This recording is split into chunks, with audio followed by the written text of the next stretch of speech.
Hi, how are you? I hope you are doing well. Today we are doing a very chilled out video where I am going to be talking about 20 books and 20 translated books from 20 different countries that I want to read. And why I'm doing this is because essentially there is this fun thing on YouTube that I saw called the Booktube Spin that a couple of my friends are also doing, but essentially this is run by Rick McDonald, and he is basically doing this thing where we have to list down 20 books and we list them down, and he spins the wheel and he chooses one book, like one number, and we have to read the book that is corresponding to that based on the list that we've made. So I have my list right here, and I have my laptop right here so that I can hopefully read what the books are about, because even though I have most of these books, in fact 99% of these books, I have not picked up, like I don't want to go find them. I'm sorry, like that isn't happening today. I'm just gonna sit here with my pizza and I will put like the lovely pictures here for you to see. Anyway, point is, let us get into it. It's gonna be fun, I think.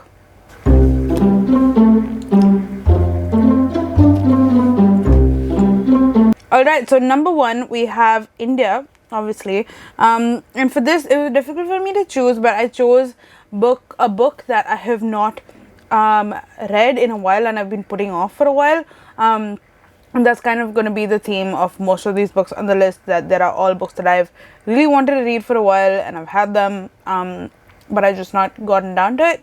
But essentially the first book is Taming of Women by P. Sivakami, and this is translated from Tamil, and it talks about this woman who is giving birth to her fifth child, and essentially while she's doing that, her husband is sleeping with someone else, and it essentially talks about the differences between men and women in society, and essentially from what I can read here, it says that it is done in exquisite detail of the life of women in a village transforming into a small town, and just them scrambling for a little power that they can hold on to, and it is done in a beautiful satiric eye.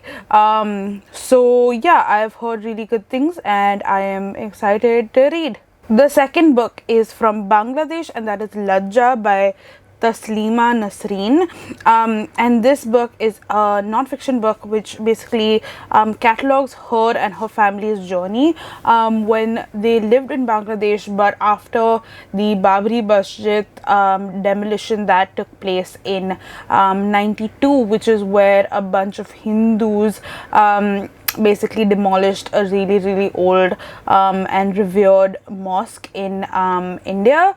Bangladesh is supposed to be like a majority of Muslim nation, but they were, and Taslima is a Hindu living there, and they decided to continue to stay on even after the partition and stuff like that, and there was an exodus of people leaving Bangladesh and moving to India. However, at that point of time when this happened in 92, her family was targeted, as were a lot of other Hindu families, and she talks about her journey kind of dealing with that.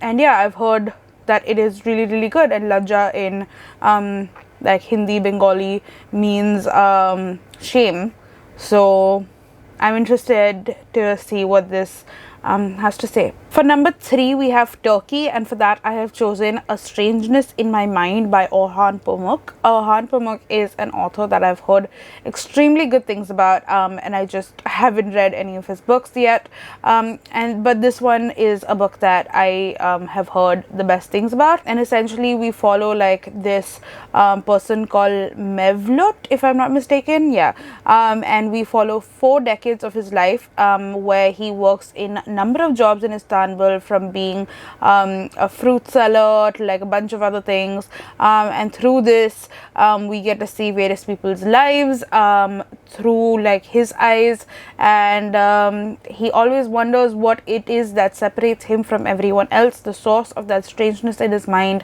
but he never stops selling boza, which I assume is something, during winter evenings, and trying to understand who his beloved really is. So that is really interesting, and I hope to read it. Number 4, we have Japan, and for this I just straight up said I would read any Murakami's work because I have a lot of them, but I just don't know which one I should read, so it'll just be dependent on the mood then. Because the truth is that I haven't actually liked any of Murakami's work, even though I've read just one. I read a short story collection called Blind Willow Sleeping Beauty. I don't know what it's called. I forgot. But yeah, I didn't quite like that one as much. So I'm intrigued to read more of him because I've heard like absolutely amazing things. So yeah, that's the idea. If you have any recommendations, let me know of like a book that you think I would definitely like, and if not, that's also fine. Number 5, we have Korea, and for that I have Human Acts by Kang, and this is essentially a story of when we see during a student uprising that happens in South Korea, there is a young boy called Dong Ho who is shockingly killed, and then we just see various people's lives unfold through that, of his best friend, of his mother, of various different people just grappling and dealing with this uprising, but also what all kind of took place because of this death. And Han Kang just writes like some really weird shit, like she wrote The Vegetarian, which was some weird stuff. So I am excited to read this because even though it was really weird, it really stuck with me and I really like the writing. So yeah, that is number 5. And for number 6, we have Iran, which is Persepolis by Marjane Satrapi, and this is a graphic novel memoir of her time in Iran during the revolution, and then her moving to Vienna when like during high school. So it was like what happened before, what is Iran like before, and what it kind of turned into, and it's kind of like a coming of age but also like understanding who she is as a person. So I just think that it's going to be really interesting, and I've started reading it and then stopped, so I just need to just finish the entire thing because it's actually like 4 books in one. So that is the plan. And for number 7, we have Russia, which is The Master and Margarita by Mikhail Bulgakov, and this is a book that ever since I found out about it, I've been wanting to read it, and I don't know why I've been putting it off for so long. But essentially this follows this time when the devil comes to Moscow with a cat who drinks vodka, and like his mistress Margarita, and it basically is about them wreaking havoc on Moscow but also interacting with this writer. And I don't know, it just sounded so bizarre and so weird that I needed to read it ASAP, and clearly I haven't done that. So hopefully 7 is what this lands on. And since Russia is kinda Asia and kinda Europe, if you haven't noticed, I'm doing this according to continents. So I move on to the next countries within Europe, and that is Sweden. So for this I have Bear Town or Scandal by Fredrick Backman, and Fredrick Backman is a much loved author. However, again, I also haven't had the greatest experiences, but I have heard that this book, which is Bear Town or Scandal, is supposed to be really good. It basically follows the story of a bunch of people in this small town, and essentially they have a football club, I think, which is like really important to them, but the star of the football club has these allegations of like sexual assault against this person, and it's basically how the entire town kind of deals with that. And I've heard that it was really good, so fingers crossed. Number 9, we have Germany. So we have The Silver Music Box by Mina, and this is essentially a story of, I think, let us see what it says, a captivating cross-generational novel from German author Mina about a Jewish family divided by World War II and an inheritance with the power of bringing them back together. And yeah, I think that it spans a period of time, and it just seems interesting. So cool. And then we move on to Switzerland. So in Switzerland, I found this book called The Truth About the Harry Quebert Affair, and I think this has also been made into a movie, which is exciting, or a mini series, but essentially this is, as it says, a fast-paced, tightly plotted cinematic literary thriller, and essentially it follows this guy who's a novelist who goes to meet his mentor, who's also a novelist, and essentially they realize that this novelist is suspected to have killed this girl who went missing about 30 years ago. So it's kind of like jumping between timelines to kind of figure out what happened, and this novelist, whose name is Marcus, is trying to put the pieces together. But yeah, it seems to be really interesting, though it has like some interesting reviews. So let's just see. I already have this book, so I'm just gonna read it. The next we have Gaudalope, or which is part of the Caribbean islands, but with France, I think, from what I can understand. But the book is called Segu, by Maryse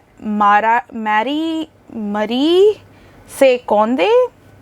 Maryse. I should have learned how to like pronounce all of these things before, but essentially this is set in 1794, and it follows like a bunch of people, which is basically from the same family, of how they are like, their family is kind of affected by all of these things which are happening, which is a new religion, which is from Islam, that is coming, and from the east and from the west, the slave trade. So it's basically how they kind of all deal with it, and he has like 4 sons, if I'm not mistaken, and it's about their lives as well as the king's life. And I've heard that it is based on actual events, and it is quite wonderfully researched as well. So I'm excited to read about this and see what the hype is about, because it seems to be like a classic from that time. Also from France, I thought that I would read The Count of Monte Cristo by Alexandre Dumas, and this is a book that I read very many years ago, but have seemed to absolutely forget at this point of time, though I do remember the general understanding of what it was. It was essentially about this man who was wrongfully imprisoned, and it's about him finding out about like this treasure, which he then escapes from prison and takes over, like finds this treasure, and then becomes like this person who comes back to the society where he was from, as like a new person, called the Count of Monte Cristo, I think, and essentially he wants to just then take revenge on all the people who have wronged him. I remember this to be like, even though it was like 1,300 pages, the young me was just like really enthralled by it. So I definitely plan to read this again, and I'm hoping to get to it soon, but like 1,300 pages is still a lot, which is why I wasn't, but let's see. If this lands, I will not be sad. For Spain, which is number 13, I have The Shadow of the Wind by Carlos Ruiz Zafran. Then this essentially follows, it's like a literary plus thriller plus like a lot of things, magical realism, and essentially this follows this one bookseller who finds this one book and realizes that this is the only book written by the author and there are no other copies of it, and he tries to find out why that is so, and essentially he finds out like there is like a whole conspiracy, and there's a bunch of things that happen which I don't really want to get into because I don't want to know, but yeah, I've heard that this is absolutely stunning and absolutely amazing, and yeah. 14, we have Czech Republic, and for this I chose Metamorphosis by Franz Kafka, and this is a book that I am not so excited to get to because I don't think I will like this book, to be honest, but it is a classic and it is supposed to be really good. But essentially it follows this character who wakes up to find himself metamorphosized into an insect, which is kind of like a beetle, kind of like a cockroach, and it's just a funny but like philosophical but like weird story about like how he deals with that and all of that sort of stuff. But yeah, a lot of people have read this, a lot of people have thoughts about it. I don't know what I'm going to think about it. Let's just see. For 15, we have Hungry, and for that, we have The Door by Magda Sazabo. I don't know. I really should have googled how to say these names, but well, as I said, I didn't think I was going to film this video today, but it's fine. But this is essentially the story of a fictionalized tale of the author's interactions with her house help, and how what like the story was, and the giving you a little bit of a background about this house help and this woman as well, and I've heard that like it is really, really good, so yeah, I'm excited. And for number 16, we have the only book from Africa, and that is from Egypt, and that is Midak Ali by Naquib Mahfouz. And this is a book that I've weirdly read before, but when I was like 15 or 16 years old, and I have no memory of it, and I do not think that I digested anything that came from this book, but essentially it follows a bunch of people in this one alley, and it's like who live there, who sell their wares there and stuff like that, and we just follow all of their lives, and I don't remember anything about it, but I've heard really good things about it. This author has won like a Nobel Prize and stuff like that for literature, so yeah, that's all that there is.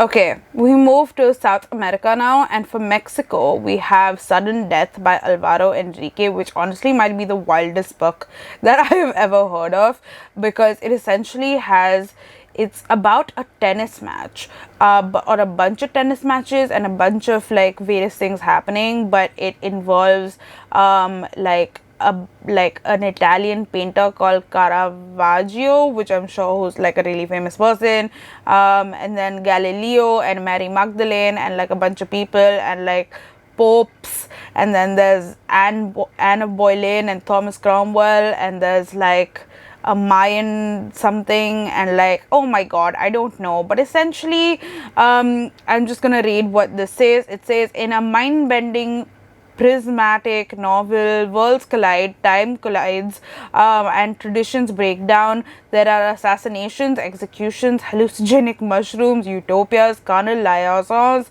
and papal dramas, artistic and religious revolutions, love stories and war stories. A dazzling original voice and a postmodern visionary, Alvaro Enrique tells a grand adventure of dawn of a modern era in this short, powerful punch of a novel game set match. So this just sounds like absolutely bonkers, and I can't wait to read it. So yeah. From Chile, we have The House of the Spirits by Isabel Allende, and this is Isabel Allende's first novel, I think her debut novel that was written. And I'm really excited because I've been wanting to read this for a really long time, and I've had it and I've just not got to it. But essentially, if I'm not mistaken, it follows like a bunch, like a family and their lives. So there is the patriarch, who's Esteban, whose wild desires and political machinations are tempered only for his love for his ethereal wife Clara, a woman touched by an outworldly hand. Their daughter Blanca, whose forbidden love for a man Esteban has deemed unworthy, infuriates her father, yet will produce his greatest joy, his granddaughter Alba, a beautiful, ambitious girl who will lead the family and their country into a revolutionary future. So it basically spans decades and lives, twinning the personal and the political into an epic novel of love, magic, and fate. And I'm really, really excited to read this, and I'm actually hoping that I get number 18. So yay. For number 19, we have Fever Dream by Samantha Schweblin, and this is from Argentina, and this is a book that, again, Samantha Schweblin is supposed to be a really whacked out author, and I'm excited to read her books. I actually hope to read Mouthful of Birds. soon. But this book is essentially a short novella, or like a shortish book, about like 200 pages odd, but it is a nightmare come to life, a ghost story of a real world, a love story, and a cautionary tale. One of the freshest new voices to come out of the Spanish language and translated into English in the first time. This book essentially follows a young woman named Amanda who lies in the rural hospital clinic. A boy named David sits beside her. She's not his mother, he's not her child. Together they tell a haunting story of broken souls, toxins, and the power and desperation of family. So that sounds insane, and I've heard like everyone who's read this have just been like, this book was like wild. So I can't wait. And the last book that we have is the complete stories of Clarice Lispector. Clarice Lispector is a really famous Brazilian author, and she has written a lot of short stories, and I think this one has about 85 of her short stories in this. So that is really, really cool, and I can't wait to read it because I've heard just really, really good things about the way that she writes her stories. So yeah, that's about it. So that was it in terms of the 20 books that I hope to read. I will find out what gets spin on first, I guess, but I guess I do want to say that while I was talking about these books, I feel like I want to get to them sooner, so I may or may not wait for the spin to actually happen and for me to get to these books. So if I do, then I will like substitute them with other translated books from around the world that I want to read, and I will do that. And my battery is also dying now, so this is great. I just wanted to say thank you so much for watching. If you have more suggestions for translated books from around the world, then do comment down in the comment section below with some of your favorites, and if you want to read any of these books, do let me know. And that's about it. Thank you so much for watching, and I will catch you in my next video. Bye.